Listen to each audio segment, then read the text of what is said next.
Oh God, it's behind me. It's real. It's real. Come on, keep moving. Oh no, it's gaining. Stay back.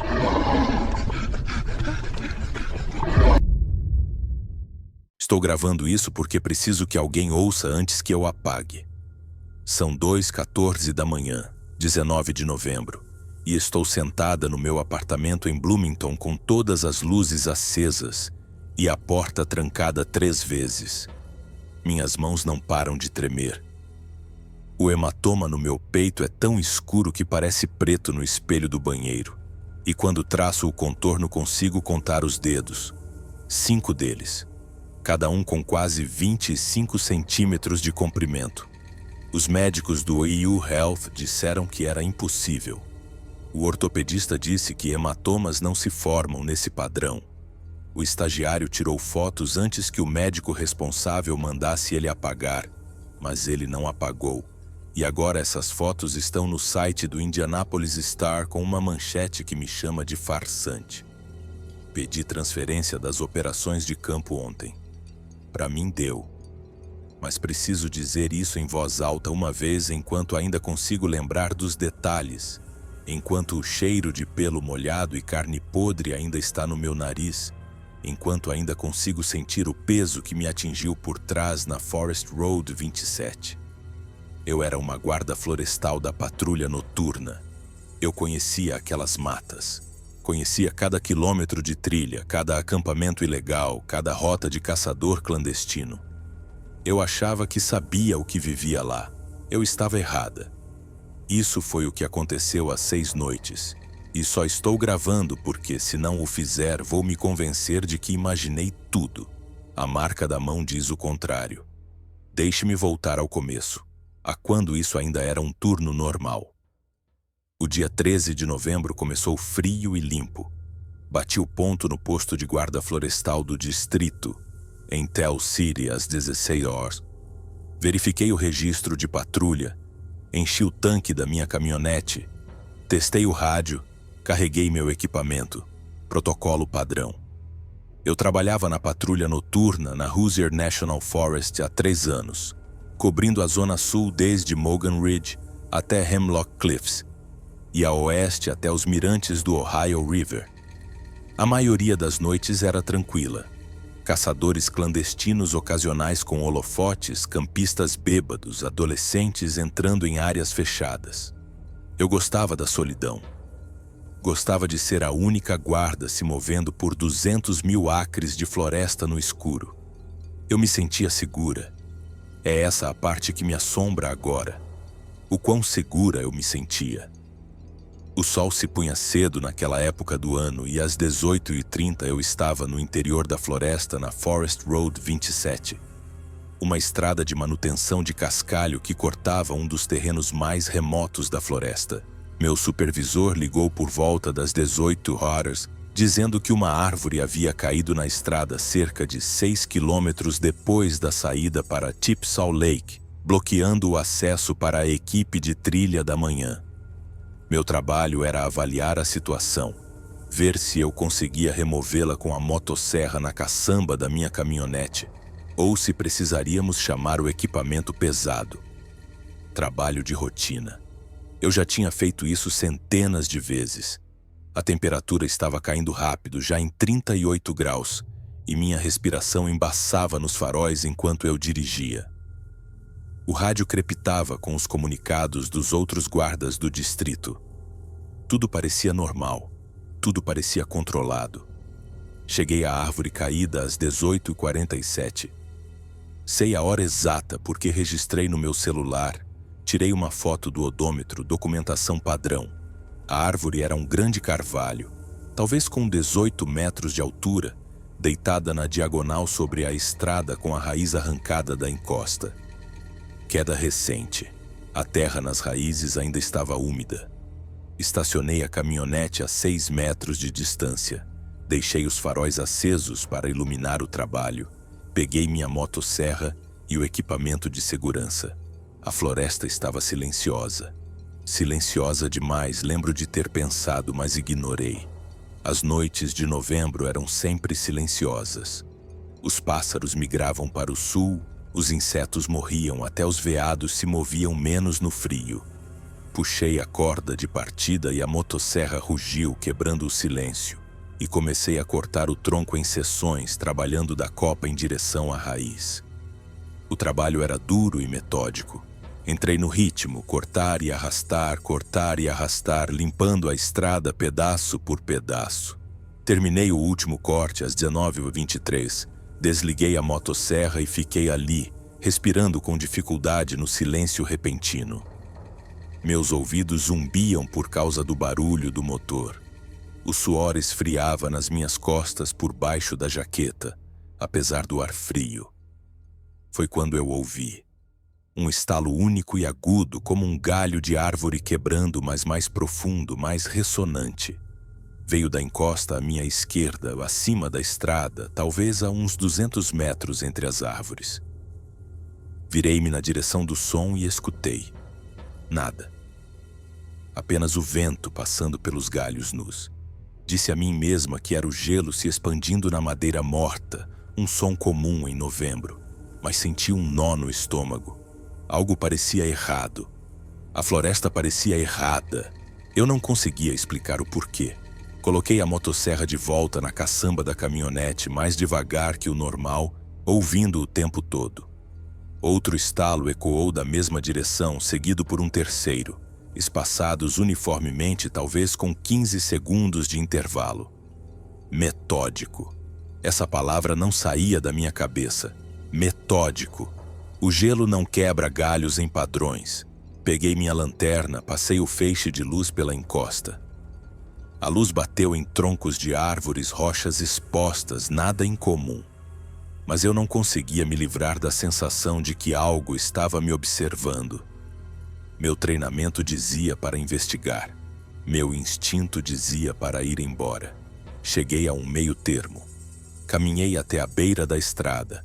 Apontei a luz para a encosta e gritei o protocolo padrão.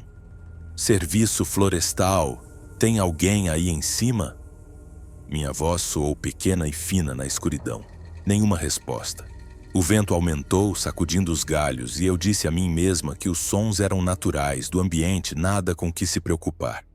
Eu era a única pessoa por quilômetros. Voltei para a caminhonete, entrei, liguei o motor. O aquecedor soprava ar frio que esquentava lentamente. Peguei o rádio para comunicar que a estrada estava liberada. Foi quando senti o cheiro. Fraco no início, entrando pelas saídas de ar, mas inconfundível. Pelo molhado. Carne podre. Um odor almiscarado tão forte que cobriu minha garganta. Engasguei. Abaixei o vidro, inclinei-me para fora para respirar ar fresco. O cheiro se intensificou do lado de fora da caminhonete, pairando no frio como uma névoa. Meus olhos lacrimejaram. Eu já tinha sentido o cheiro de veado morto antes, carcaças podres que caçadores deixavam na mata, mas isso era diferente. Isso estava vivo. Era algo vivo e próximo. Peguei minha lanterna novamente, vasculhei a estrada, a linha das árvores, a encosta. Nada se movia. O cheiro diminuiu um pouco, depois voltou mais forte. Chamei o despacho, minha voz mais firme do que eu me sentia. Unidade 7 para a base. Estou no local em Forest Road 27. Árvore removida, mas estou sentindo um cheiro estranho. Possível animal morto por perto, talvez precise de remoção pela manhã, câmbio. O despachante confirmou. Disse para eu registrar a localização e continuar minha patrulha. Procedimento padrão, mas eu não me movi. Fiquei ali com o motor ligado, janelas fechadas agora, tentando me convencer de que o cheiro era de uma carcaça, apenas uma carcaça, nada mais. A primeira pedra atingiu meu para-brisa às 19h34. Eu sei porque estava olhando para o relógio do painel, dizendo a mim mesma para engatar a marcha e sair. O impacto foi agudo e repentino. Uma pedra do tamanho de uma bola de beisebol que trincou o vidro em um padrão de estrela bem na frente do meu rosto. Eu me encolhi com tanta força que bati o cotovelo na porta. Meu coração martelava. Peguei a lanterna, Abri a porta com força, fiquei atrás dela usando-a como escudo e passei o feixe de luz pela encosta. De onde diabos veio aquilo? O ângulo sugeria a encosta, lado esquerdo, a mesma área de onde ouvi os galhos quebrando. Gritei: "Aqui é o Serviço Florestal. Você acabou de cometer vandalismo em propriedade federal. Apareça!" Minha voz falhou na última palavra. Silêncio. Então outra pedra, menor, assobiou perto da minha cabeça e bateu na caçamba da caminhonete. Eu me abaixei. Uma terceira pedra atingiu o capô com um baque metálico. Elas vinham de ângulos diferentes agora, direções diferentes, como se alguém estivesse circulando. Não alguém. Várias pessoas. Tinha que ser. Caçadores clandestinos assediando um guarda. Acontecia às vezes, geralmente moleques tentando nos assustar. Mas o cheiro não se encaixava, e o espaçamento dos arremessos parecia errado, rápido demais para uma pessoa se reposicionar e arremessar. Tomei uma decisão. Voltei para a caminhonete, bati a porta, tranquei e chamei o despacho. Unidade 7 para a base. Estou sofrendo hostilização na minha posição. Várias pedras atiradas no meu veículo. Para-brisa danificado, solicito reforço, câmbio. O despacho respondeu imediatamente, profissional e calmo. Copiado. Unidade 7, qual sua localização exata? Dei as coordenadas do meu GPS, disse-lhes Forest Road 27, 6 quilômetros depois de Tipsaw Lake. O despachante disse que a unidade mais próxima estava a 45 minutos de distância, atualmente no lado leste da floresta, perto de Brownstown. Eu me sentia insegura? Poderia me deslocar? Olhei para o para-brisa trincado, senti a adrenalina tremendo em minhas mãos, ouvi outra pedra ricochetear no teto. Sim, eu me sentia insegura, mas também me sentia estúpida. Eu era uma guarda florestal federal com 3 anos de experiência, um rádio, uma caminhonete e uma arma na cintura. Estava deixando uns moleques idiotas me expulsarem com pedras. O orgulho doía mais que o medo. Disse ao despacho que estava bem, que iria para outro ponto da estrada e esperaria o reforço na entrada da trilha de Tipsaw Lake. O despachante confirmou. Me deu um horário de contato para as 20h15. Disse para ligar imediatamente se a situação piorasse. Eu disse copiado, desliguei o rádio e engatei a ré. Os faróis varreram a estrada enquanto eu dava ré, iluminando a árvore que eu acabara de limpar. A estrada vazia à frente. A parede escura de floresta de ambos os lados. Nada se movia. As pedras haviam parado. Engatei a primeira. Avancei lentamente, fiz a volta em uma clareira e voltei pelo caminho que tinha vindo. Minhas mãos estavam firmes no volante agora. O aquecedor zumbia. O rádio crepitava com comunicados distantes de outras unidades. Tudo parecia rotineiro de novo, controlado, seguro. Eu estava a 3 quilômetros de distância quando percebi que tinha deixado minha motosserra solta na caçamba. O pensamento me irritou. Uma falha no protocolo. Mas eu não queria parar. Eu aprenderia quando chegasse à entrada da trilha. A floresta se aproximava de ambos os lados, árvores se inclinando sobre a estrada estreita, galhos arranhando o teto em alguns lugares. Meu para-brisa trincado fazia os faróis se refratarem em padrões estranhos, transformando cada sombra em movimento. Dirigi com cuidado, atenta a veados, galhos caídos, ou qualquer outra coisa que pudesse estar lá fora. O cheiro havia sumido. As pedras haviam parado. Disse a mim mesma que o pior já tinha passado. O motor morreu às 19h41, sem aviso, sem tossir ou engasgar. Apenas silêncio e escuridão instantâneos enquanto todo o sistema elétrico desligava. Os faróis se apagaram. O aquecedor parou. O rádio ficou mudo. Parei no meio da estrada, cercada pela escuridão absoluta. Minha lanterna estava no banco do passageiro. Peguei-a, liguei, senti uma pequena onda de alívio quando o feixe cortou a escuridão. Tentei a ignição. Nada. Nem mesmo um clique.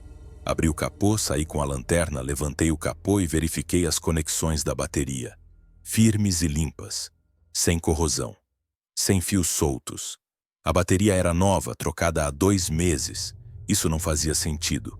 Voltei para a caminhonete, tentei o rádio. Mudo. Tentei meu celular. Sem sinal normal para esta parte da floresta. Tentei meu relógio com GPS. A tela estava preta. Apertei os botões. Nada. Senti a primeira pontada real de medo então, fria e aguda no peito. 3 dispositivos separados movidos à bateria, todos mortos simultaneamente. Isso não era falha mecânica. Era outra coisa. Fiquei sentada na caminhonete morta por talvez 5 minutos, respirando lentamente, tentando pensar logicamente. PENs não acontecem em florestas nacionais. Raios podem queimar eletrônicos, mas o céu estava limpo. Erupções solares afetam satélites, não dispositivos individuais. Eu estava caindo em paranoia. A explicação mais simples era um alternador ruim que matou a bateria da caminhonete e meu relógio e celular tinham coincidentemente morrido de frio. Baterias descarregam mais rápido em baixas temperaturas, era plausível. Tinha que ser plausível. Peguei minha mochila de trás do banco, verifiquei meu equipamento com a lanterna. Pilhas sobressalentes para a lanterna. Mapa topográfico, bússola, garrafa de água, barras de cereal. Faca. Minha arma, uma Glock 22, carregada com um pente cheio. Coloquei a mochila, tranquei a caminhonete e comecei a andar pela estrada em direção à entrada da trilha de Tipsaw Lake. Eram cerca de 3 quilômetros. Eu já tinha andado mais.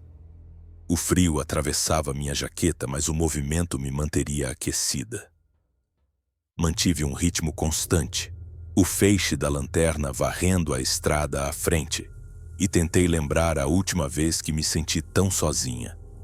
As pegadas começaram quando eu estava a 800 metros da caminhonete.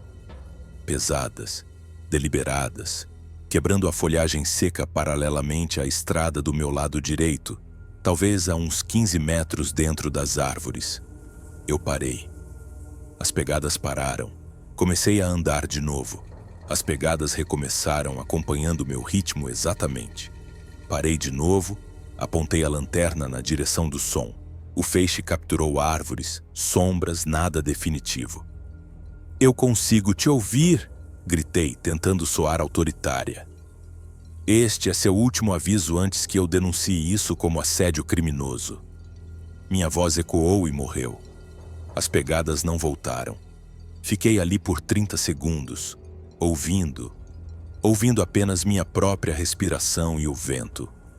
Quando comecei a andar de novo, as pegadas não retornaram. Mas o cheiro, sim. Aquele mesmo odor almiscarado e denso, de pelo molhado e podridão, flutuando pela estrada em ondas. Meu estômago se contraiu. Andei mais rápido, com a mão apoiada na arma no coldre, os olhos examinando a linha das árvores. A estrada fazia uma curva à frente, e eu sabia que depois daquela curva havia uma área mais aberta onde eu teria uma linha de visão limpa, onde poderia ver qualquer coisa se aproximando. Eu só precisava chegar à curva. A árvore caiu bem na minha frente às 20h02. Um carvalho morto em pé, talvez com 12 metros de altura, desabou na estrada com um som de explosão. Pulei para trás. Senti a vibração do impacto através das minhas botas. Vi galhos se quebrarem e se espalharem pelo cascalho. Poeira e detritos turvaram o ar. O feixe da minha lanterna cortou a nuvem, iluminando o tronco recém-caído, bloqueando meu caminho. Não havia vento. A árvore estava de pé segundos atrás, sólida e estável, e agora estava no chão. Árvores não caem sem motivo. Podridão, vento, impacto. Algo a tinha empurrado, algo forte o suficiente para derrubar uma árvore. Virei-me, varrendo a área em um círculo completo com a lanterna, esperando ver alguém, alguma coisa, mas a estrada atrás de mim estava vazia. A floresta estava silenciosa, exceto pelos galhos se acomodando. Aproximei-me da árvore caída com cuidado, iluminei o tronco. Sem marcas de serra, sem cortes de machado. A base onde ela se partiu mostrava podridão, oca por causa de insetos e fungos, mas a quebra era muito limpa, muito repentina, como se algo a tivesse empurrado no ponto mais fraco. Ouvi as batidas na madeira então. 3 golpes secos e ressonantes, como alguém batendo um taco de beisebol em um tronco de árvore, ecoando da encosta à minha esquerda. Depois mais 3 do lado direito. Depois 3 atrás de mim, triangulando, cercando. Meu treinamento dizia que eram exibições territoriais de primatas, usadas para comunicar localização e coordenar movimentos. Mas não tínhamos primatas em Indiana. Tínhamos veados, coiotes, ursos negros ocasionalmente, mas nada que fizesse sons como aquele. Passei por cima da árvore caída, arranhando a canela em um galho quebrado, e continuei andando. As batidas me seguiram, sempre de múltiplas direções, sempre em grupos de 3. O feixe da minha lanterna começou a piscar. Bati nela contra a palma da minha mão e o feixe se estabilizou. Umidade, condensação dentro da carcaça por causa da mudança de temperatura. Eu tinha talvez 20 minutos de luz restantes antes que o frio matasse a bateria. Cheguei a um trecho da estrada onde a floresta se abria um pouco, me dando linhas de visão entre as árvores. Foi onde eu o vi pela primeira vez.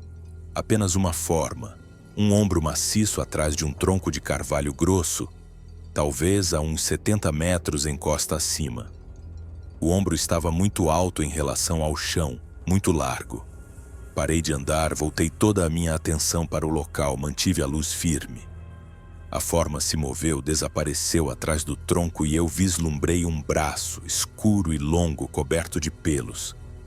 Não pele, pelos, desgrenhados e grossos. O braço se estendeu ao redor do tronco e eu vi dedos grossos e curvos agarrando a casca. Contei 4 dedos e um polegar. Disposição humana, mas com o dobro do tamanho. Minha respiração ficou presa. Cada pensamento racional no meu cérebro dizia que era impossível. Mas meus olhos não conseguiam desver o que eu acabara de testemunhar. A forma se moveu novamente, passando completamente para trás do tronco, e ouvi passos se afastando encosta acima, rápidos e pesados, quebrando a vegetação rasteira. Eu não o persegui. Fiquei congelada, a lanterna tremendo na minha mão, tentando processar o que tinha visto. Algo ululou da escuridão à minha frente na estrada. Um chamado longo e agudo que subia e descia, ecoando por entre as árvores. Eu já tinha ouvido gravações desse som antes em vídeos de treinamento sobre vocalizações inexplicadas nas florestas do noroeste do Pacífico. Sons que os biólogos da vida selvagem não conseguiam atribuir a nenhum animal conhecido. Mas aqui não era o noroeste do Pacífico. Era o sul de Indiana. E o som era real, não uma gravação vibrando no meu peito. Outro uivo respondeu atrás de mim, depois outro da esquerda. Eu estava cercada novamente. Eles estavam falando um com o outro, coordenando. Comecei a correr. Não uma corrida de pânico, mas um movimento tático rápido, mantendo a lanterna apontada para frente, atenta a obstáculos, respirando com dificuldade. A estrada fazia outra curva e eu sabia que se conseguisse chegar ao estacionamento da entrada da trilha, estaria fora da floresta densa, teria espaço aberto, teria opções. Os uivos me seguiram, sempre fora de vista, sempre perto. Meus pulmões ardiam, minhas pernas doíam. O ar frio queimava minha garganta a cada respiração. A entrada da trilha apareceu à frente, minha lanterna capturando a placa de madeira, o estacionamento de cascalho vazio. Tropecei para dentro do espaço aberto e parei com as mãos nos joelhos ofegante. O estacionamento estava escuro e vazio, cercado por floresta em 3 lados, aberto para estar de uma estrada no quarto. Havia um banheiro químico num quiosque de informações da trilha e um único poste de luz que não estava funcionando. Minha caminhonete deveria estar aqui se a bateria tivesse funcionado. Mas eu estava sozinha. Verifiquei meu relógio de novo, ainda morto. Estimei que eram por volta das 20h15 meu horário de contato agendado com o despacho. Eles notariam que eu não tinha ligado. Mandariam alguém eventualmente. Eu só precisava esperar. Fui para o centro do estacionamento de onde podia ver todas as aproximações e tentei acalmar minha respiração. O cheiro estava por toda parte agora, tão forte que eu o sentia na boca. A mata ao redor do estacionamento estava absolutamente silenciosa, sem vento, sem insetos, sem pássaros noturnos, apenas aquele silêncio opressivo de quem observa. A chuva de pedras começou no que eu imaginei ser 20/20. Pedras que variavam de seixos a pedaços de calcário do tamanho de uma toranja, assobiavam da escuridão de todas as direções. Elas atingiram o cascalho ao meu redor, a placa da trilha, o banheiro. Uma raspou no meu ombro, me fazendo girar. Corri para o banheiro, a única cobertura disponível, e encostei as costas na parede de concreto. As pedras continuaram vindo, metódicas e implacáveis, como se alguém estivesse testando minhas reações, me encurralando. Saquei minha arma. Segurei-a com as duas mãos, apontando para a linha das árvores. "Policial federal!" gritei com a voz rouca. "Apareça ou eu vou atirar!" As pedras pararam. O silêncio caiu novamente. Mantive a arma levantada, os braços tremendo de adrenalina e frio, examinando a escuridão além do feixe da minha lanterna. Minutos se passaram. Nada se moveu. Meu dedo repousava fora do gatilho, protocolo de segurança, mas cada nervo do meu corpo gritava para simplesmente começar a atirar nas árvores. Foi quando as árvores começaram a tremer. Todas as árvores ao redor do perímetro do estacionamento, talvez umas 20 no total, começaram a balançar violentamente de um lado para o outro como se estivessem em um furacão. Mas não havia vento. O ar estava completamente parado. Eu podia ouvir os troncos rangendo, os galhos estalando, as raízes gemendo no solo. Era uma exibição de intimidação. Meu cérebro treinado forneceu inutilmente uma demonstração de força coordenada. Mas nada natural se coordenava assim. Nada movia árvores tão grandes simultaneamente. Eu estava assistindo a algo impossível, e o feixe da minha lanterna saltava de árvore em árvore, tentando capturar o que quer que estivesse causando aquilo. O tremor se intensificou. Um galho morto caiu perto dos meus pés. Recuei ao longo da parede em direção ao canto do prédio, me dando um ângulo para ver ambos os lados. O tremor parou tão abruptamente quanto começou. Todas as árvores ficaram imóveis no mesmo instante. O silêncio parecia uma respiração contida. Então ouvi uma respiração. Inalações profundas, rítmicas e ásperas vindo diretamente de trás do banheiro, separadas de mim por talvez 15 centímetros de parede de concreto. Algo estava parado bem ali, bem ali. Eu podia sentir seu hálito, ouvir seus pulmões trabalhando, sentir o calor irradiando através da parede. Tomei uma decisão nascida do puro pânico. Eu corri, direto pelo estacionamento em direção à estrada, em qualquer direção que não fosse ali. Ouvi o movimento atrás de mim. Ouvi passadas pesadas no cascalho. Ouvi um som gutural. Um bufo que não era uma inspiração, mas uma vocalização. Um aviso ou um desafio.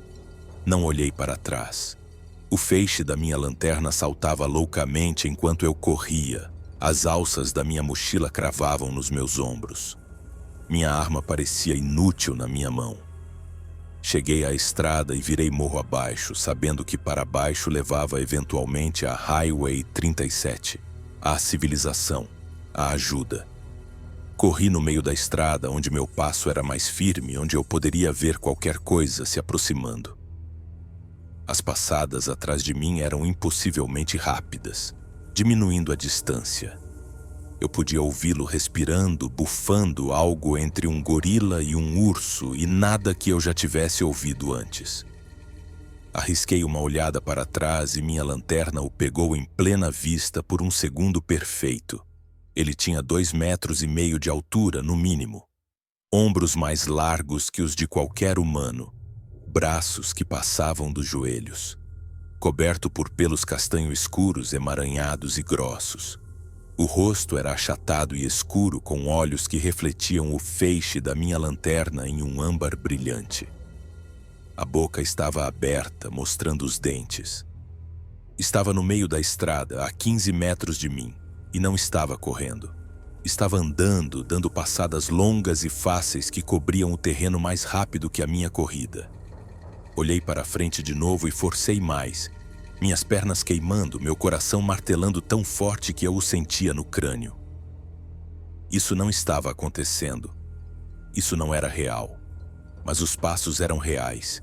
A respiração era real. O cheiro estava me sufocando. Não via depressão na estrada. Meu pé atingiu o buraco em alta velocidade e meu tornozelo virou com um estalo que eu mais senti do que ouvi. Caí com força, aterrissando do lado direito, meu ombro absorvendo o impacto. A lanterna voou da minha mão, descrevendo um arco no ar, caindo a 5 metros de distância ainda acesa. Minha arma permaneceu na minha mão. Tentei me levantar e meu tornozelo cedeu. Uma dor branca e quente subindo pela minha perna. Quebrado ou uma torção feia, não importava, eu não conseguia correr. Rolei de costas, levantei a arma com as 2 mãos e mirei na forma que se aproximava da escuridão, além da minha lanterna caída. Ele parou bem na borda do círculo de luz. Eu podia ver suas pernas enormes e musculosas, cobertas de pelos grossos. Podia ver seus braços pendendo ao lado do corpo. Podia ver seu tronco, o peito subindo e descendo com a respiração. Mas a cabeça permanecia na sombra. Ele apenas ficou ali, a 3 metros de distância, me observando, me avaliando, decidindo. Fique longe, ofeguei, minha voz falhando. Eu vou atirar. Meu dedo se moveu para dentro do gatilho. A trava de segurança estava desativada. Eu tinha 17 balas. A essa distância eu não poderia errar. Mas minhas mãos tremiam tanto que eu não confiava no tiro. E uma parte do meu cérebro, a parte que ainda funcionava, dizia que matá-lo não provaria nada. Uma espécie de primata desconhecida, morta a tiros por uma guarda florestal, sem testemunhas, sem documentação, seria apenas uma história, uma alegação descartada e ridicularizada. Eu precisava de provas, precisava de evidências. Meu celular estava no bolso da jaqueta. Eu não conseguia alcançá-lo sem abaixar a arma. Minha lanterna estava a 5 metros, iluminando nada útil. A câmera embutida na minha jaqueta, a que eu usava para documentar multas, tinha morrido com todo o resto. Eu não tinha nada. Apenas eu e uma arma e algo que não deveria existir, parado na escuridão, respirando. Ele deu um passo à frente, eu atirei. O clarão do disparo iluminou a estrada, o som ensurdecedor no silêncio. Mirei no centro do alvo. Apertei o gatilho, apesar do recuo, senti o coice. A bala atingiu algo. Ouvi o impacto, mas a forma não caiu. Deu um passo para trás e ouvi uma vocalização, um rugido que era parte dor e parte fúria, tão alto que vibrou no meu peito. Atirei de novo. Outro acerto. Ele se moveu para o lado, rápido, fora da minha linha de visão, para dentro das árvores. Segui com a arma, atirando mais 2 vezes na floresta, ouvindo galhos quebrarem e algo enorme se movendo pela vegetação rasteira. Então, silêncio. Fiquei ali na estrada com a arma ainda apontada para as árvores, respirando em arquejos irregulares. Meu tornozelo latejava, meu ombro gritava. A fumaça de pólvora queimava meu nariz, cortando o cheiro almiscarado. Eu o tinha atingido. 2, talvez 3 vezes. Onde estava o sangue? Onde estava o corpo? Escutei em busca de sons de ferimento, de gemidos ou de algo se debatendo. Nada. Apenas o silêncio infinito. Eu precisava me mover. Ficar aqui era a morte. Guardei a arma. Rastejei até minha lanterna, peguei-a e a usei para encontrar um galho resistente que pudesse usar como bengala. Ficar de pé exigiu tudo de mim. A dor no meu tornozelo era nauseante, mas eu conseguia colocar peso nele se me movesse com cuidado. Arrastei-me pela estrada, cada passo uma agonia, usando o galho como apoio, parando a cada poucos metros para olhar para trás. A floresta permaneceu quieta. Nenhuma perseguição, nenhum som. Talvez eu o tivesse ferido gravemente. Talvez estivesse morrendo em algum lugar entre as árvores. Ou talvez estivesse circulando vindo em minha direção por um ângulo diferente. Eu não sabia. Não conseguia pensar com clareza com a dor e o choque. Apenas continuei me movendo um passo após o outro, o feixe da lanterna mostrando a estrada vazia à frente, sempre vazia. Andei pelo que pareceram horas, mas provavelmente foram 30 minutos. A estrada se endireitou, começou a descer mais abruptamente. Reconheci pontos de referência, uma formação rochosa distinta, a travessia de um riacho. Eu estava a talvez 5 quilômetros da Highway 37. Perto, tão perto. Minha lanterna piscou de novo, o feixe ficando amarelado. As pilhas estavam morrendo. Eu não tinha mais sobressalentes, tinha usado as outras tentando fazer meus dispositivos funcionarem. Quando a luz falhasse, eu estaria sozinha na escuridão total. O pensamento me aterrorizou mais do que a criatura. Andei mais rápido, ignorando a dor, apoiando-me pesadamente no galho. A lanterna piscou novamente, apagou, voltou. Eu tinha minutos, talvez menos. Comecei a rezar, algo que não fazia desde a infância já, apenas súplicas, sem palavras, para que a luz durasse, para que meu tornozelo aguentasse, para que amanhã chegasse. Por favor, por favor, por favor. A lanterna morreu no que deve ter sido perto das 22 horas. A escuridão era absoluta, mais densa do que qualquer coisa que eu já havia experimentado. Sem lua, sem estrelas através da cobertura de nuvens que havia se formado. Parei de andar e fiquei ali, cega, ouvindo. Eu podia ouvir o riacho em algum lugar à frente, a água correndo sobre as pedras. Podia ouvir o vento nas árvores. Podia ouvir minha própria respiração e batimentos cardíacos. Não conseguia ouvir mais nada. Coloquei a lanterna morta no bolso. Mantive as duas mãos na bengala e comecei a me mover pelo tato, deslizando os pés para frente com cuidado, testando cada passo. A estrada tinha uma ligeira elevação no centro com acostamentos de cascalho que desciam para valas de drenagem. Contanto que eu ficasse na elevação, estava indo na direção certa. Contei os passos. Cheguei a 100 antes de ouvir os passos novamente. Eles vieram de trás de mim, lentos e deliberados, sem fazer nenhuma tentativa de se esconder. O que quer que estivesse lá fora queria que eu soubesse que estava me seguindo. Eu parei. Os passos pararam. Comecei a me mover. Os passos recomeçaram. Estava brincando comigo. Eu sabia disso. Análise de comportamento de presa, aprendida no treinamento de guarda florestal para lidar com predadores. Perseguição e assédio prolongados, exaurindo o alvo, esperando por fraqueza. Eu estava fraca. Estava ferida, cega, desarmada para fins práticos porque não podia atirar no que não podia ver. Saquei a arma de qualquer maneira, segurei-a na mão direita com a bengala, continuei me movendo. Meu tornozelo estava inchando dentro da minha bota, cada passo mais difícil que o anterior. Comecei a falar em voz alta, não para a coisa atrás de mim, mas para mim mesma, para me manter focada. Continue se movendo. Mais 20 passos, depois mais 20, você está perto. A Highway 37 está perto. Alguém vai te ver. Alguém vai parar. Apenas continue se movendo. O chão se nivelou e eu soube que tinha chegado à travessia do riacho. Eu podia ouvir a água claramente agora, rápida e fria, cheia por causa da chuva recente. A estrada tinha uma galeria aqui. Um cano de concreto sob a estrada com cerca de 15 centímetros de água fluindo em tempos de seca. Talvez 45 centímetros agora. Eu precisava encontrar a entrada da galeria, tatear meu caminho, sair do outro lado. Arrastei-me para a direita, em direção ao som da água, e meu pé espirrou no riacho. Direção errada. Corrigi. Movi-me para a esquerda e encontrei o cascalho subindo. A galeria tinha que estar perto do centro. Fui atravessando a estrada, varrendo com os pés, e senti a transição do cascalho para o concreto. Achei. A entrada da galeria era um buraco negro que eu não podia ver, mas podia sentir o ar frio e o som saindo dele. Ajoelhei-me, meu tornozelo gritando, e alcancei a abertura. A água passava pela minha mão. O cano tinha talvez 1 metro de diâmetro. Eu teria que rastejar.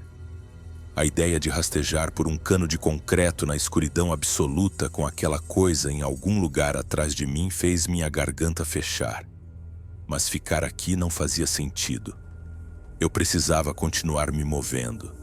Sentei-me, coloquei as pernas no cano e comecei a me arrastar para frente usando as mãos para empurrar, minha mochila raspando no topo da galeria. O cheiro dentro do cano era de água parada e mofo, mas cobria o cheiro almiscarado, e por isso eu estava grata. Movi-me o mais rápido que pude, talvez 3 metros para dentro do cano, na metade do caminho sob a estrada. A água encharcou minhas calças, gelada. Minhas mãos escorregavam no concreto limoso. Então ouvi algo do lado de fora do cano. Passos no cascalho movendo-se para a entrada da galeria. Congelei. Um som de fungado como um animal investigando um buraco. Estava cheirando a galeria, tentando pegar meu cheiro. Prendi a respiração, não me movi. O fungado continuou, depois parou. Ouvi o peso se deslocando, pedras se quebrando. Estava considerando. Caberia no cano? Tentaria? O silêncio se estendeu.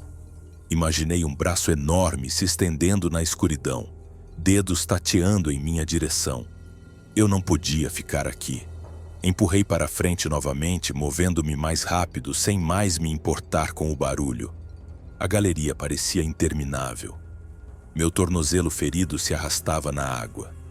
Minhas mãos sangravam de raspar no concreto. Eu precisava sair, precisava estar do outro lado, precisava estar em qualquer lugar, menos presa neste cano. Saí da galeria ofegante, me arrastei para o cascalho do outro lado e fiquei de pé em minha única perna boa. Escutei, sem passos, sem respiração, apenas a água fluindo pelo cano e o vento nas árvores. Tinha ido embora? Tinha decidido que eu não valia a pena seguir? Ou já estava à minha frente esperando na estrada?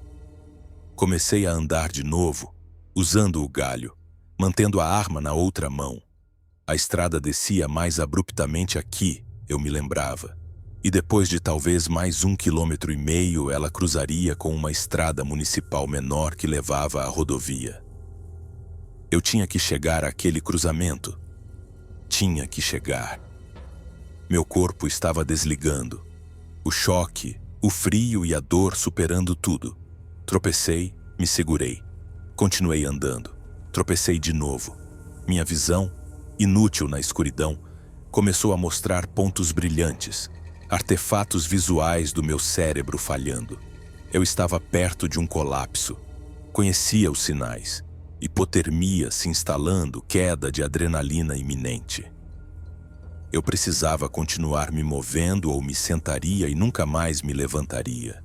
O cruzamento era marcado por uma placa de pare que eu não podia ver, mas reconheci pelo tato quando minha bengala atingiu o poste de metal. Eu tinha chegado à estrada municipal. Virei à esquerda em direção à rodovia e comecei o que esperava ser o último 1,5 quilômetros. A estrada municipal era pavimentada, mais lisa, mais fácil de navegar no escuro. Movi-me mais rápido, minha esperança aumentando. Carros usavam essa estrada. Não muitos à noite, mas alguns. Eu só precisava de um. Um carro para me ver, parar, ajudar. Mantive a arma no coldre agora, com as 2 mãos na bengala, meu tornozelo além da dor dormente. O vento aumentou, trazendo o cheiro de chuva. Uma tempestade se aproximando. Senti as primeiras gotas, frias e cortantes. Em minutos era uma chuva torrencial, encharcando minha jaqueta, colando meu cabelo no crânio, escorrendo para os meus olhos. Mas a chuva parecia limpa. Lavou o cheiro almiscarado. Lavou o sangue e a sujeira. Inclinei meu rosto para cima e deixei que me atingisse, que me acordasse, que me desse energia para continuar andando. Não sei por quanto tempo andei na chuva. O tempo parou de fazer sentido, mas eventualmente eu vi luz. Fraca no início, distante, mas inconfundível. Faróis na rodovia, veículos passando, eu estava perto, tão perto. Comecei a gritar com a voz rouca: "Socorro! Estou aqui! Socorro!" As palavras desapareceram na chuva. Andei mais rápido, não mais mancando, mas cambaleando, arrastando minha perna ferida. As luzes ficaram mais brilhantes. Eu podia ver o cruzamento à frente, a placa de pare na estrada municipal onde encontrava a Highway 37. Eu podia ver o posto de gasolina na esquina, luzes acesas, um farol. Eu tinha conseguido. Eu ia conseguir. Mais 20 passos. 10. 5. Algo me atingiu por trás com a força de uma colisão de carro. Senti o impacto em todas as minhas costas. Senti minhas costelas se comprimirem. Senti o ar sair dos meus pulmões. Então eu estava caindo, o mundo se inclinando, o chão se aproximando. Aterricei de bruços na lama e no cascalho. O gosto de sangue na boca. Não conseguia respirar. Não conseguia me mover. Peso nas minhas costas, um peso enorme me pressionando contra o chão. Senti algo tocar minha cabeça, empurrá-la para o lado quase gentilmente. Então o peso se moveu para baixo, centrado no meu peito, e senti pressão. Uma pressão impossível, como se meu externo fosse quebrar. Uma mão. Dedos abertos no meu peito. Eu podia sentir cada dígito, sentir a pele áspera, sentir o calor mesmo através da minha jaqueta e camisa. Estava me segurando, não me matando, apenas me segurando, certificando-se de que eu entendesse. Eu era a presa. Eu só tinha permissão para viver porque ele permitia. A pressão aumentou e minha visão ficou branca de dor. Minhas costelas rangeram. Tentei gritar, mas não tinha ar. A escuridão tomou conta da minha visão. A última coisa que me lembro foi o som da respiração bem ao lado do meu ouvido. E o cheiro, aquele cheiro avassalador, e pensar com perfeita clareza que eu ia morrer aqui, a 10 metros de um posto de gasolina, e ninguém jamais saberia o que realmente aconteceu. Acordei de bruços em folhas e lama, a luz do dia filtrando através das minhas pálpebras fechadas. Meu primeiro pensamento foi que eu tinha dormido. Meu segundo pensamento foi que meu peito parecia que alguém tinha estacionado um caminhão sobre ele. Tentei me mover e uma agonia atravessou meu tronco. Consegui rolar de lado no ofegante e olhei ao redor. Eu estava na floresta, a talvez 15 metros da estrada municipal, em um denso matagal de mudas e vegetação rasteira. Eu podia ouvir o tráfego à distância, veículos passando na rodovia. Como eu cheguei aqui? Eu estava na estrada. Estava quase no cruzamento. Eu senti o impacto, senti o peso, senti a mão. A mão. Abri minha jaqueta com os dedos trêmulos, levantei minha camisa e olhei para o meu peito. O hematoma já estava se formando, um roxo escuro se espalhando pelo meu externo, logo abaixo da clavícula até o plexo solar. E no centro inconfundível havia a marca de uma mão. 5 dedos, uma palma, um polegar. Cada dedo tinha quase 25 centímetros de comprimento. A marca era tão nítida que eu podia ver o padrão da pele, os pontos de pressão onde cada ponta de dedo havia pressionado mais fundo. Fiquei olhando, meu cérebro se recusando a processar o que eu estava vendo. Isso não era real. Isso não podia ser real. Mas a dor era real. O hematoma era real. Tracei o contorno com o dedo, contando os dígitos. 5, como uma mão humana. Mas com o dobro do tamanho, talvez mais. Eu precisava me mover. Precisava chegar à estrada, chamar um carro, ir para um hospital.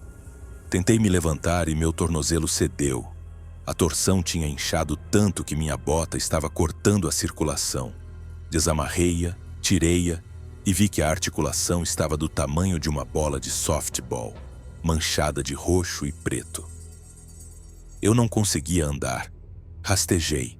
Arrastei-me pela vegetação rasteira usando os braços, arrastando as pernas, centímetro por centímetro em direção ao som do tráfego. Galhos arranhavam meu rosto, espinhos rasgavam minhas mãos. Eu não me importava. Apenas continuei me movendo. Levei talvez 15 minutos para cobrir 15 metros.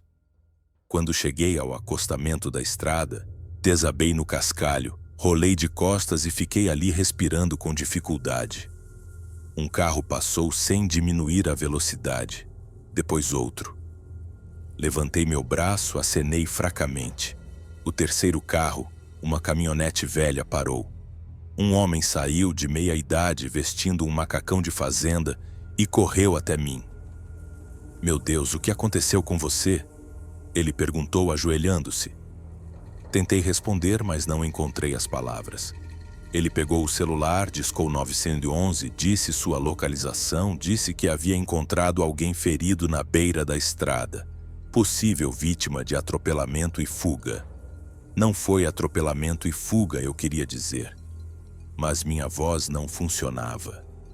Ele ficou comigo até a ambulância chegar, conversando comigo, perguntando meu nome, perguntando se eu conseguia mover meus dedos, meus pés. Respondi em sussurros. Michelle Tran, guarda florestal. Hoosier National Forest. Eu caí. Caí e machuquei o peito. Os paramédicos estabilizaram meu tornozelo, me deram oxigênio, me colocaram em uma maca. Uma delas, uma jovem com olhos gentis, perguntou o que aconteceu com meu peito. O hematoma era visível mesmo através da minha camisa. Eu disse a ela que caí em cima de algo, uma pedra ou um tronco, bati com força. Ela assentiu, não insistiu, mas a vi trocar um olhar com seu parceiro. No hospital em Pauli, eles fizeram radiografias do meu peito, meu tornozelo, meu ombro. Nada quebrado. Contusão grave no externo, entorse de tornozelo grau 2, hematomas profundos no ombro. Perguntaram novamente o que aconteceu. Contei a mesma história. Caí em patrulha, bati em um tronco, torci o tornozelo. Perguntaram se eu havia sido agredida. Eu disse que não. Perguntaram se eu me sentia segura para ir para casa. Eu disse que sim. O médico que examinou meu peito, um homem mais velho de cabelos grisalhos e mãos firmes, mediu o hematoma com um paquímetro. Fotografou-o de múltiplos ângulos e disse que nunca tinha visto nada parecido. A pressão necessária para criar um hematoma tão profundo e extenso normalmente causaria fraturas nas costelas. Eu tive sorte. A forma era incomum, quase como a marca de uma mão, ele disse, quase sorrindo como se fosse uma curiosidade. Eu não sorri de volta. Eles me mantiveram em observação durante a noite. Fiquei na cama do hospital olhando para o teto, sentindo a dor no peito a cada respiração, pensando no que aconteceu. Estava tentando me matar? Ou me avisar? Ou apenas demonstrar seu poder? Eu atirei nele. Eu o atingi pelo menos 2 vezes, e em vez de me matar em retaliação, ele apenas me segurou. Pressionou a mão no meu peito e me deixou inconsciente, mas viva, na mata, onde eu seria encontrada. Isso pareceu intencional. Pareceu uma mensagem. Pensei em relatar, preencher um relatório de incidente oficial, contar toda a verdade aos meus supervisores. Mas o que eu diria? Encontrei um primata bípede de 2,5 metros de altura que jogou pedras, sacudiu árvores e deixou um hematoma em forma de mão no meu peito? Eles me colocariam em licença administrativa aguardando avaliação psiquiátrica. Levariam meu distintivo. Minha carreira estaria acabada. Então não disse nada. Quando minha supervisora ligou na manhã seguinte, eu disse que bati a caminhonete para desviar de um veado. Saí a pé, caí no escuro e me machuquei. Ela foi compreensiva, disse para eu levar todo o tempo que precisasse para me recuperar. Disse que a caminhonete já estava sendo consertada. Agradeci e desliguei. Um repórter do Indianapolis Star de alguma forma ficou sabendo da história. Talvez ele estivesse monitorando as internações hospitalares. Talvez tivesse uma fonte no pronto-socorro. Ele apareceu no meu apartamento 2 dias depois que recebi alta. Bateu na minha porta, se apresentou como Jake Presley. Disse que ouviu que eu tive um ferimento incomum em um encontro na floresta. Tentei fechar a porta, mas ele foi persistente, profissional. Disse que só queria ver o hematoma, tirar uma foto, sem nomes se eu não quisesse. Contra todos os meus instintos eu mostrei. Levantei minha camisa e deixei ele fotografar a marca da mão. Já estava quase preta, os dedos claramente definidos. Ele perguntou o que a causou. Eu disse que não sabia. Ele perguntou se eu achava que era de um animal. Eu disse que não queria especular. Ele perguntou se eu tinha feito um boletim de ocorrência. Eu disse que era informação médica pessoal. Ele agradeceu, deixou seu cartão, disse que a foto poderia sair no jornal se fosse relevante. Joguei o cartão fora. A foto saiu 3 dias depois sob a manchete "Guarda Florestal alega ataque de animal desconhecido". Meu nome não foi usado, mas a imagem era nítida. Meu externo machucado centralizado na foto com a marca da mão visível. O artigo era cético. Citava um patologista forense dizendo que hematomas poderiam aparecer em muitos padrões devido à pressão e distribuição de sangue. Citava um biólogo da vida selvagem dizendo que nenhum animal em Indiana poderia criar tal marca. Comentários online disseram que era Photoshop. Me chamaram de caçadora de atenção, de farsa. Em 2 dias, a história foi enterrada por outras notícias, esquecida. Fui chamada ao escritório da minha supervisora e ela me perguntou diretamente se a foto era minha. Eu disse que sim. Ela perguntou por que eu não tinha relatado um ataque de animal. Eu disse que não tinha certeza se era um animal. Só sabia que tinha me ferido e não queria fazer alarde. Ela me olhou por um longo tempo. Depois disse que eu estava sendo transferida para a interpretação do parque com efeito imediato. Apenas serviço no centro de visitantes, sem mais patrulhas no interior da floresta. Eu não discuti. Assinei os papéis de transferência e guardei meu equipamento de patrulha.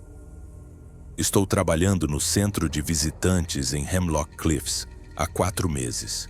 Respondo a perguntas sobre as condições das trilhas, vendo passes de estacionamento, dou palestras sobre ecologia florestal para grupos escolares. É seguro. É entediante.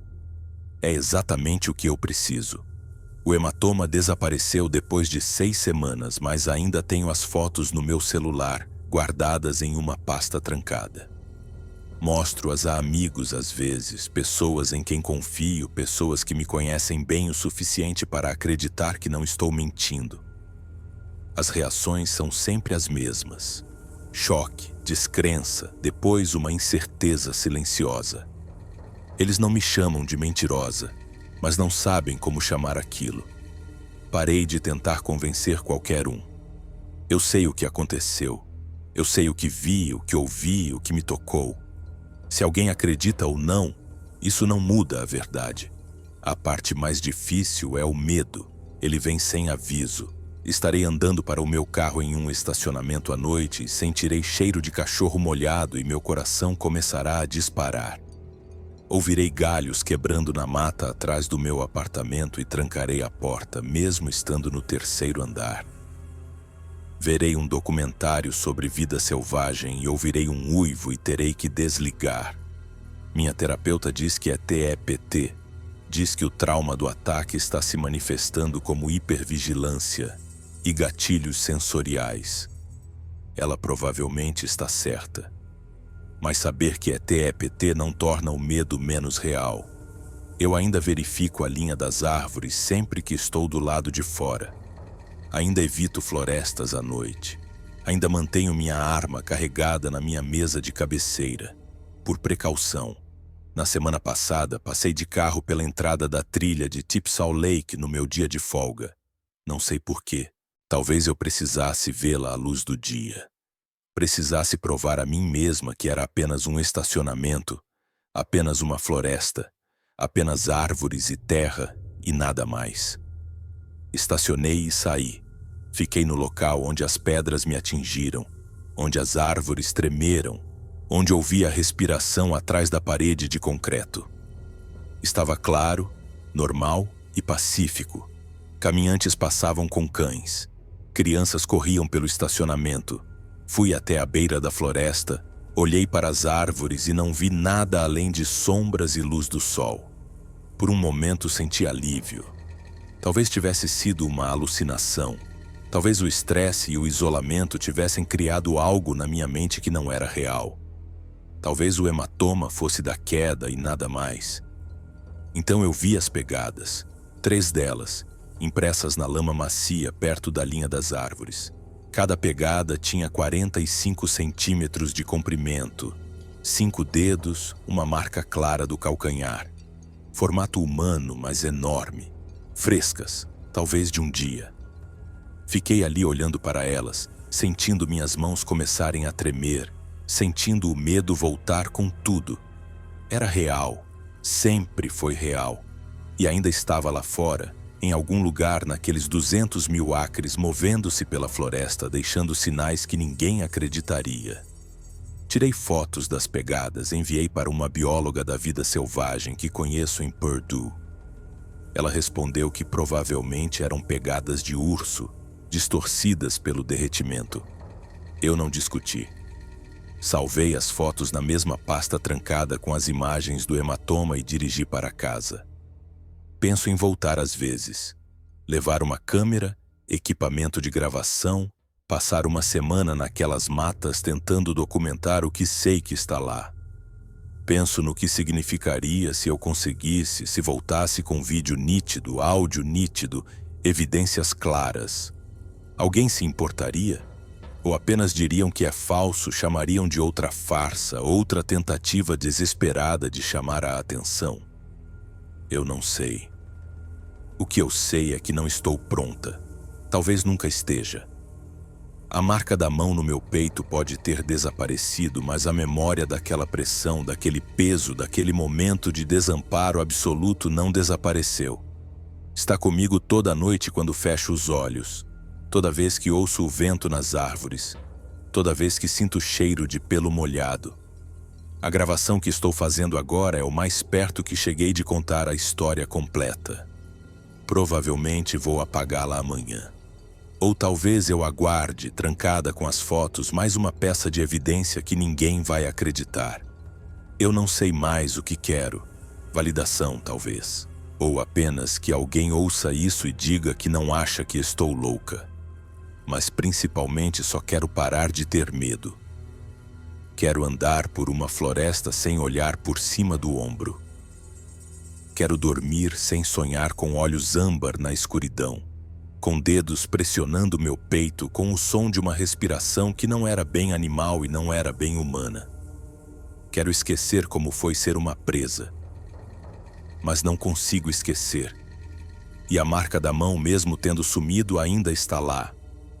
Posso senti-la toda vez que respiro fundo, toda vez que meu peito dói com o frio, toda vez que alguém me pergunta por que não faço mais trabalho de patrulha. Eu digo que queria uma mudança. Digo que o centro de visitantes é mais o meu ritmo. Digo muitas coisas que não são bem mentiras, mas também não são a verdade. A verdade é que estou apavorada de voltar para aquelas matas. A verdade é que sei que tive sorte, que o que quer que tenha me segurado naquela noite poderia ter me matado, e escolheu não o fazer, e não sei porquê. A verdade é que vejo a marca da sua mão toda vez que me olho no espelho, mesmo que não haja mais nada lá. A verdade é que estou sentada aqui às 2h14 da manhã com todas as luzes do meu apartamento acesas, gravando este testemunho que ninguém nunca ouvirá, tentando me convencer de que sobrevivi e que isso é o suficiente. Mas não é o suficiente. Porque parte de mim ainda está deitada de bruços na lama na Forest Road 27, sentindo o peso nas minhas costas, sentindo os dedos espalhados pelo meu peito, sabendo com certeza absoluta que não estou sozinha naquelas matas e nunca estive. Algo vive na Hoosier National Forest que não reconhecemos, que não nomeamos, que fingimos que não existe. E sabe que estamos lá. Nos observa, nos tolera, até que não tolera mais. Eu tive sorte. A próxima pessoa pode não ter. E quando saírem da floresta com sua própria história, seus próprios ferimentos, suas próprias evidências impossíveis, espero que alguém acredite neles. Porque ninguém acreditou em mim. E essa pode ser a parte mais aterrorizante de todas. Não que exista, mas que mesmo quando deixa provas impressas na sua pele, mesmo quando te marca tão claramente quanto um ferro em brasa, o mundo olhará para você e dirá que não poderia ter acontecido, que você está mentindo, ou louca, ou desesperada por atenção. O mundo apagará o que aconteceu com você, e você ficará com nada além de cicatrizes e pesadelos e o conhecimento de que nunca mais poderá entrar na mata sem se perguntar se está te observando de novo. É onde estou agora. Sentada no meu apartamento, olhando as fotos, sentindo a pressão fantasma no meu peito, esperando minhas mãos pararem de tremer. O hematoma se foi, mas a marca permanece, não na minha pele, em algum lugar mais profundo, em algum lugar que não posso mostrar a um médico ou a um repórter ou a um amigo, em algum lugar que dói quando penso na Forest Road 27, no cheiro de pelo molhado e carne podre, no som de árvores tremendo em uma noite sem vento, no momento em que percebi que tinha passado de predador a presa no piscar de olhos. Essa marca nunca vai desaparecer. Essa é a parte que ninguém te conta sobre encontros como este. O ferimento sara, mas o conhecimento não. Você não pode desaprender o que viu. Não pode deixar de sentir o que te tocou. Não pode voltar a acreditar que a floresta está vazia, exceto por veados, coiotes e ursos negros. Você sabe mais agora. Você sabe a verdade. E a verdade é que algumas coisas naquelas matas são maiores que nós, mais fortes que nós, e estão lá há mais tempo que nossos mapas e trilhas e postos de guarda florestal. Somos visitantes em seu território, e às vezes, se avançamos demais, se nos aventuramos muito fundo, se estamos no lugar errado na hora errada, eles nos lembram disso. Eles pressionam a mão em nosso peito e nos deixam sentir o quão pequenos somos. Eu fui lembrada. Eu aprendi. E agora trabalho no centro de visitantes. Sorrio para os turistas, digo a eles para ficarem nas trilhas marcadas e nunca, jamais menciono o porquê. Porque como você explica que a coisa mais perigosa na Hoosier National Forest não é o terreno, nem o clima, nem a vida selvagem? É a coisa que fingimos que não está lá. A coisa que deixa pegadas de 45 centímetros na lama e hematomas em forma de mão no seu externo e pega a sua certeza e a substitui por medo. Como você diz isso em voz alta sem parecer insana? Você não diz. Você apenas vive com isso. Você apenas carrega o peso do que sabe e espera nunca mais ter que aprender. São 2h47 da manhã agora. Minhas mãos finalmente pararam de tremer. Vou salvar esta gravação, trancá-la com todo o resto e tentar dormir. Amanhã irei trabalhar e responderei a perguntas sobre cachoeiras e distâncias de trilhas e se tivemos algum avistamento de urso este ano. E vou mentir e dizer que não tivemos, tudo está seguro, aproveite sua caminhada. Porque a alternativa é dizer a verdade. E ninguém quer ouvir isso. Ninguém quer saber que algo de 2,5 metros de altura e impossivelmente forte está lá fora na escuridão, observando as trilhas, marcando território, deixando sinais que somos treinados para ignorar. Ninguém quer acreditar que a marca da mão no meu peito era real, que eu não a forjei, não a imaginei, não a inventei por atenção ou dinheiro ou fama, que aconteceu exatamente como descrevi, e que se eu voltasse para aquelas matas esta noite poderia acontecer de novo, ou pior. Então vou ficar quieta, vou manter as fotos escondidas, vou continuar trabalhando no meu emprego seguro no centro de visitantes e vou continuar verificando a linha das árvores onde quer que eu vá e vou continuar dormindo com as luzes acesas. E talvez um dia o medo diminua o suficiente para que eu possa andar por uma floresta sem meu pulso disparar. Talvez um dia eu pare de sentir a pressão fantasma no meu peito. Talvez um dia eu acredite que estou realmente segura, que distância e tempo e papéis de transferência são suficientes para me proteger do que encontrei na Forest Road 27. Mas não acho que esse dia esteja chegando. Acho que isso é permanente. Acho que a marca da mão desapareceu, mas a marca fica para sempre. E acho que era exatamente isso que ele pretendia. Não me matar. Apenas me marcar. Para ter certeza de que eu nunca esqueceria. Para ter certeza de que eu sempre saberia. Missão cumprida.